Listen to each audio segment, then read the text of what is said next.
پہلے بھی کرتے رہے ہیں اس پہ. شیئر کروں گا. پہلی دفعہ ہی گیا تھا میں, اس لیے میں پچھلی دفعہ جو پچھلی کانفرنسز تھی ان کا تو موازنہ نہیں کر سکتا, لیکن جو اہم لگی چیز وہ ایک تو وہاں جو یورپین نیشنز ہیں ان کا رویہ تھا, وہ کافی سٹریس میں لگے. وہ اس بات سے بہت آگاہ ہیں اور اویئر ہیں, ان کے اندر ایک اویئرنیس ہے کہ ان کی جو ایک پوزیشن تھی ایز ایک اکانومی کی, اور ان کی جو they were part of hegemony, U S led hegemony, اس میں وہ رول ریڈیوس ہوا ہے. تو ایک طرح سے تو اب ان کی وہ ایک جنگ سٹارٹ ہو گئی ہے to maintain their status as economic power and as a major player in world affairs. تو یہ ایک بہت اہم چیز تھی وہاں پہ جو ہمیں نظر آئی. یہ ایک ان کے ہاں فیلنگ ڈیفینیٹلی موجود ہے, اور اس کا بہت تعلق ہے یوکرین کی جنگ سے, اس کا بہت تعلق ہے یو ایس اے کی پالیسیز سے. اب انہوں نے انڈیا یہ بھی دیا ہے کہ وہ نیٹو سے میں وہ اپنا رول ریڈیوس کریں گے, تو پھر ان کی جو سیکیورٹی ہے وہ اس کا کیا بنے گا. اور یہی صورتحال آپ دیکھ رہے ہیں مڈل ایسٹ میں بھی ہے. ان کی ڈس انگیجمنٹ کی پالیسی, اب یہ نیتن یاہو صاحب کو بلایا ہے تو اس سے اس کی اہمیت تو ہے. سو ابھی کرنا چاہتے ہیں. نہیں بالکل, اور سوری, آپ کی جو آبزرویشن ہے یہ بھی ڈاکٹر صاحب یہ تو بہت اہم ہے جو آپ نے بتایا ابھی یورپینز کی, اور یہ بڑی دلچسپ سچویشن ہے. آپ قریب سے دیکھ کے آئے ہیں اس پہ. میں خود اگر آپ اس پہ کوئی تفصیلی کوئی پروگرام بعد میں کریں, آپ خود یعنی اس پہ اپنا تجزیہ پیش کریں, تو کیونکہ آپ وہاں پہ لوگوں سے, کیونکہ میں ہمیشہ بلیو کرتا ہوں کہ جو گراؤنڈ پہ کانٹیکٹس ہوتے ہیں اور آپ جن سے مل کر آتے ہیں اور جن سے بات چیت کر کے آتے ہیں, تو آپ کا پرسپیکٹو بہت چینج ہوتا ہے. بہت آسان ہے بیٹھ کے اسلام آباد میں یہاں پہ ہم تجزیہ کریں بیٹھ کے, لیکن وہ بڑا انٹرسٹ, تو اس پہ آپ غور کریے گا, اس پہ آپ بلکہ کچھ کریں آپ, اس لیے کہ بہت سی باتیں کہیں نہیں جاتی, وہ فیلنگز وہاں ٹرانسفر ہوتی ہیں سچویشن کے اندر.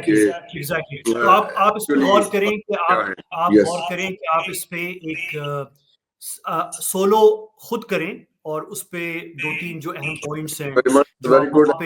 لیکن یہ بات آپ کے بارے میں بھی ہم کہہ سکتے ہیں کہ آپ کو جو مڈل ایسٹ کے بارے میں اطلاعات ہیں, جو فیلنگز, کیونکہ آپ نے وہاں بہت وقت گزارا ہے, گزارتے بھی ہیں, رابطے ہیں آپ کے, تو جو باتیں کچھ پالیسیز جو ہیں, ہمارے ایک پروفیسر نے کہا تھا کہ they are not stated, they can only be experienced.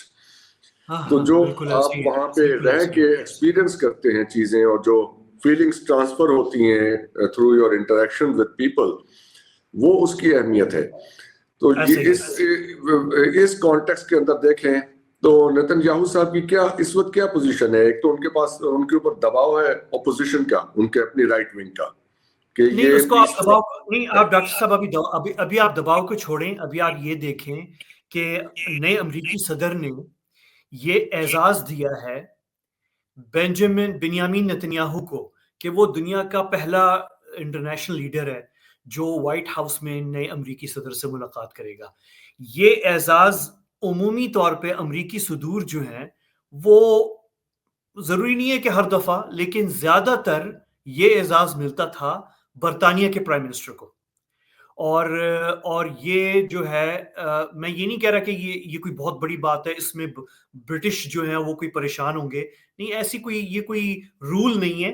لیکن ایک ان آفیشیل ان اسپوکن ایک وہ تھا کہ جو پرائم منسٹر برٹن کا ہے, پہلی ملاقات جو ہے وہ ایدر کسی نیٹو, یا تو نیٹو سیکرٹری جنرل یا برٹش پرائم منسٹر سے ہوتی تھی, اور ایک دو دفعہ کسی نہ کسی امریکی صدر کے دور میں اسرائیل کا بھی صدر یا وزیر اعظم آیا ہوگا. تو کوئی رول آف دا تھم نہیں ہے, لیکن یہ بہت بڑی بات ہے اس وقت, اس سرکمسٹانسز میں, کہ صدر ٹرمپ نے جو ہے وہ پہلا انٹرنیشنل لیڈر کو جس کو مدعو کیا ہے وائٹ ہاؤس میں, وہ اسرائیل کا پرائم منسٹر ہے, اینڈ اسپیسیفکلی بنیامین نتنیاہو کو اسپیسیفکلی. تو یہ نتنیاہو صاحب کے لیے ایک بہت بڑا بوسٹ ہے, امپورٹنٹ